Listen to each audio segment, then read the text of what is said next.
اگر پانی کے استعمال سے بیمار ہونے کا خطرہ ہو تو کیا ہم تیمم کر سکتے ہیں یا نہیں؟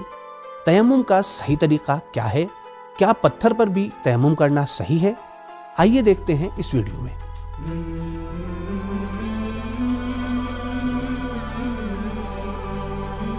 بسم اللہ الرحمن الرحیم۔ مومنین کرام سلام علیکم۔ تیمم ایک ایسا عمل ہے کہ جو وضو یا غسل کے بدلے واجب ہوتا ہے۔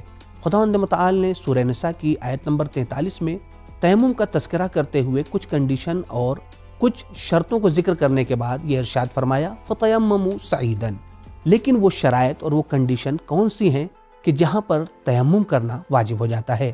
آئیے اسے جاننے کی کوشش کرتے ہیں۔ کچھ اہم موارد اور مقامات ہیں جہاں پر انسان کے لیے تیمم کرنا ضروری ہو جاتا ہے اور ایسے موقع پر انسان کو تیمم کرنا چاہیے۔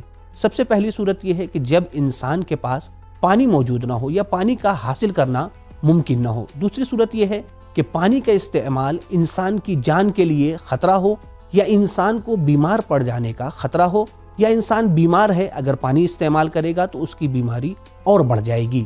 تیسری صورت یہ ہے کہ وقت بہت کم ہے۔ اگر آپ وضو یا غسل کرنے جائیں گے تو نماز کا مکمل حصہ آپ کا قضا ہو جائے گا یا نماز کا بعض حصہ وقت کے بعد انجام دیا جائے گا، تو ایسی صورت میں بھی آپ پر تیمم کرنا ضروری ہے۔ کچھ موارد اور بھی ہیں جہاں پر تیمم واجب ہو جاتا ہے، جیسے انسان کے لیے پانی کا استعمال یا پانی کو ڈھونڈنا بہت زیادہ سختی اور مشقت کا سبب ہو، یا انسان کے پاس پانی اتنا کم ہو کہ یا اس سے وہ پیاس اپنی بجھا سکتا ہے یا وضو اور غسل کر سکتا ہے، تو ایسی صورت میں انسان کو چاہیے کہ اپنی پیاس بجھائے اور تیمم کر کے اپنی نماز کو ادا کرے۔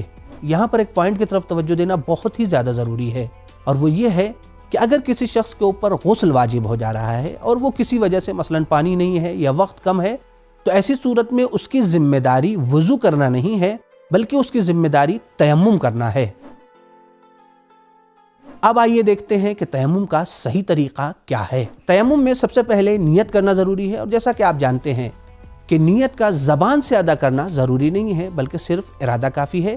یہاں پر آیت اللہ سستانی حفظہ اللہ فرماتے ہیں کہ حتیٰ آپ کے لیے یہ بھی معین کرنا ضروری نہیں ہے کہ یہ تیمم غسل کے بدلے ہے یا وضو کے بدلے، لیکن ہاں اگر آپ پر دو تیمم واجب ہے، جیسے کوئی مستحاضہ عورت ہے اس کے لیے ضروری ہے کہ وہ غسل بھی انجام دے اور وضو بھی کرے، اور لیکن اس کے لیے کوئی مشکل آ جا رہی ہے کہ جس کی وجہ سے اس کے لیے پانی کا استعمال کرنا صحیح نہیں ہے، تو یہاں پر اس پر دو تیمم واجب ہو گیا، لہٰذا یہاں پر اس کے لیے ضروری ہے کہ وہ یہ معین کرے کہ تیمم بدلے غسل ہے یا بدلے وضو۔ نیت کے بعد مرحلہ آتا ہے دونوں ہتھیلیوں کو زمین پر رکھنے یا مارنے کا۔ آئیے اسے اسکرین پر بہتر سمجھتے ہیں۔ نیت کے بعد ہمیں اپنی دونوں ہتھیلیوں کو زمین پر رکھنا ہے، لیکن آیت اللہ سستانی حفظہ اللہ کے نزدیک احتیاط واجب کی بنا پر اپنی دونوں ہتھیلیوں کو ایک ساتھ زمین پر رکھنا ہے یا مارنا ہے۔ جس طریقے سے اس ویڈیو میں آپ دیکھ سکتے ہیں کہ محمد بھائی پہلے انگوٹھی اتار رہے ہیں، چونکہ کوئی مانع نہیں ہونا چاہیے، کوئی رکاوٹ نہیں ہونی چاہیے ہاتھ میں، پھر اس کے بعد سے صرف زمین پر رکھ رہے ہیں۔ آیت اللہ سستانی حفظہ اللہ کے فتوے کے مطابق ایسا عمل انجام دیا جا سکتا ہے، یا ہم اسے اپنے ہاتھ کو زمین پر مار بھی سکتے ہیں، لیکن آیت اللہ خامنئی حفظہ اللہ کے نزدیک مارنا ضروری ہے۔ دونوں ہاتھوں کو زمین پر مارنے یا رکھنے کے بعد اسے ہمیں اپنی پیشانی پر مس کرنا ہے۔ آئیے اسے بہتر سمجھنے کی کوشش کرتے ہیں۔ اسکرین پر واجب ہے کہ اپنی دونوں ہتھیلیوں کو پیشانی کے اوپر مس کیا جائے، جیسا کہ اس ویڈیو میں آپ دیکھ سکتے ہیں کہ محمد بھائی کس طریقے سے مس کر رہے ہیں۔ احتیاط واجب یہ ہے کہ اپنے پیشانی کے دونوں جانب کے جہاں بال اگتے ہیں اس سے بھاؤں کے اوپر کے حصے کو اور ناک کے اوپر تک پھیرا جائے، لیکن احتیاط مستحب یہ ہے کہ آپ اپنے بھاؤں کو بھی مس کریں۔ پیشانی کے مس کے بعد نمبر آتا ہے ہاتھوں کے مس کرنے کا۔ آئیے اسے اسکرین پر دیکھتے ہیں۔ پہلے داہنے ہاتھ کا مسا بائیں ہاتھ کے ذریعے سے کرنا ہے، جس طریقے سے اس ویڈیو میں آپ دیکھ سکتے ہیں کہ محمد بھائی کس طریقے سے اپنا داہنے ہاتھ کا مسا کر رہے ہیں۔ کہاں سے ہمیں کرنا ہے؟ ہمیں داہنے ہاتھ کا مسا کلائی سے لے کر انگلیوں کے سرے تک انجام دینا ہے، پھر اس کے بعد بائیں ہاتھ کا مسا کرنا ہے، جس طریقے سے محمد بھائی انجام دے رہے ہیں، کلائی سے لے کر انگلیوں کے سرے تک۔ ابھی تک جو آپ نے افعال دیکھے وہ آیت اللہ سستانی حفظہ اللہ اور آیت اللہ خامنئی حفظہ اللہ دونوں مراجع کرام کے نزدیک واجب تھے، لیکن اس کے بعد دوبارہ ہاتھوں کو اپنے زمین پر مارنا اور پھر اس کو اپنے صرف ہاتھوں پر مس کرنا، یہ آیت اللہ سستانی حفظہ اللہ کے نزدیک احتیاط مستحب ہے، لیکن آیت اللہ خامنئی کے نزدیک ایسا کرنا احتیاط واجب ہے۔ اب سوال یہ ہوتا ہے کہ وہ کون سی چیزیں ہیں جس پر تیمم کرنا صحیح ہے؟ تو سب سے پہلی چیز کہ جس پر تیمم کرنا صحیح ہے وہ ہے زمین، یعنی مٹی، گرد و خاک وغیرہ۔ اسی طریقے سے دوسری چیز کہ جس پر تیمم کرنا صحیح ہے وہ ہے گیلی مٹی۔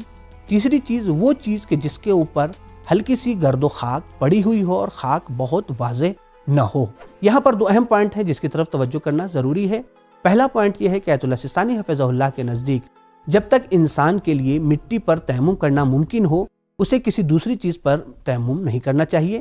اب اگر انسان کو مٹی نہیں مل رہی ہے تو پھر اسے گیلی مٹی پر تیمم کرنا چاہیے۔ اگر گیلی مٹی بھی نہیں مل رہی ہے تب پھر نوبت آتی ہے اس چیز کی کہ جس کے اوپر ہلکی سی گرد و خاک پڑی ہوئی ہو اور وہ گرد و خاک واضح نہ ہو۔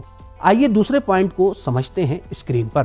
کنکر، ڈھیلے یا پتھر پر بھی تیمم کرنا صحیح ہے، جیسا کہ اس ویڈیو میں آپ دیکھ سکتے ہیں کہ محمد بھائی پتھر پر تیمم کر رہے ہیں، لیکن یہاں پر آیت اللہ سستانی حفظہ اللہ کا فتویٰ یہ ہے کہ احتیاط واجب کے بنا پر پتھر پر تیمم اسی وقت صحیح ہے کہ جب پتھر پر ہلکی سی خاک رکھی ہوئی ہو، خاک پڑی ہو اور وہ خاک آپ کے ہاتھ میں ہلکی سی لگ جائے۔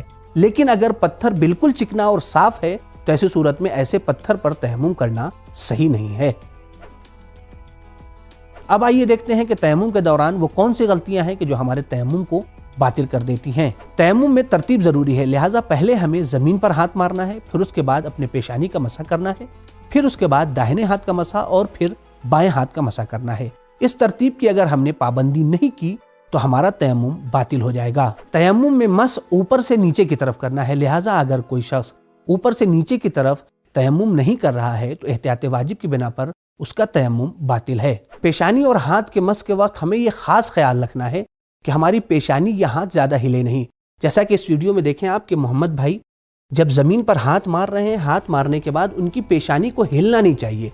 یہ پیشانی جب ہلے گی تو ایسی صورت میں ہمارا تیمم باطل ہو جائے گا۔ اسی طریقے سے ہاتھ بھی ہمارا ہلنا نہیں چاہیے، اگر ہلے گا زیادہ تو ہمارا تیمم باطل ہو جائے گا۔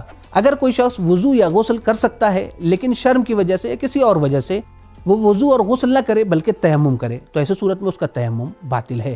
ہم جس چیز پر تیمم کر رہے ہیں اس کا پاک ہونا ضروری ہے، لیکن آیت اللہ سستانی حفظہ اللہ کے نزدیک احتیاط واجب کی بنا پر اس چیز کا صاف اور ستھرا ہونا بھی ضروری ہے، جیسا کہ اس ویڈیو میں آپ دیکھیں کہ ہمارے محمد بھائی جب تیمم کر رہے ہیں تو وہ کس طریقے کی زمین پر، وہ ایسی زمین ہے کہ جس پر کوڑا کرکٹ ہے، ایسی زمین پر احتیاط واجب کی بنا پر تیمم کرنا صحیح نہیں ہے، ایسا تیمم باطل ہے۔ پیشانی پر مس کرتے وقت ہمیں اس بات کا خاص خیال رکھنا ہے کہ ہمارے بال پیشانی پر نہ آئیں، جیسا کہ اس ویڈیو میں آپ دیکھیں کہ محمد بھائی جب تیمم کر رہے ہیں تو ان کا بال بڑا ہے اور وہ پیشانی پر جب مس کر رہے ہیں تو ان کے بال پیشانی پر آ جا رہے ہیں۔ ایسا اگر کوئی شخص کر رہا ہے تو ایسی صورت میں اس کا تیمم باطل ہو جائے گا۔ تیمم کے اعضاء پر کوئی رکاوٹ جیسے انگوٹھی وغیرہ نہیں ہونی چاہیے، لہذا اگر آپ کے ہاتھ میں انگوٹھی ہے اور آپ نے اسے نہیں اتارا تو ایسی صورت میں آپ کا تیمم باطل ہو جائے گا۔ کیا مرد اور خواتین کے تیمم میں کوئی فرق ہے؟ مرد اور عورت کے تیمم کے طریقے میں کوئی بھی فرق نہیں ہے، جو طریقہ یہاں پر بیان ہوا ہے اسی طریقے سے مرد بھی تیمم کریں گے اور عورتیں بھی تیمم انجام دیں گی۔ شہر میں رہنے والوں کے لیے ایک مشکل پیش آتی ہے کہ انہیں مٹی آسانی سے نہیں ملتی، تو وہ کیا کریں؟ اس سوال کے جواب کو بہتر سمجھنے کے لیے ہم چلتے ہیں اسکرین پر۔ بہتر یہ ہے کہ آپ اپنے گھر میں کوئی باکس بنا لیں، جیسا کہ اس ویڈیو میں آپ دیکھ سکتے ہیں کہ محمد بھائی ہمارے اپنے گھر میں باکس رکھے ہوئے ہیں اور وہ اس پر تیمم کر رہے ہیں، یہ ایک بہترین طریقہ ہے۔ اسی طریقے سے اگر آپ کے گھر میں پتھر موجود ہے اور اس پر ہلکی سی خاک پڑی ہوئی ہے تو ایسی صورت میں آپ اس پر بھی تیمم کر سکتے ہیں۔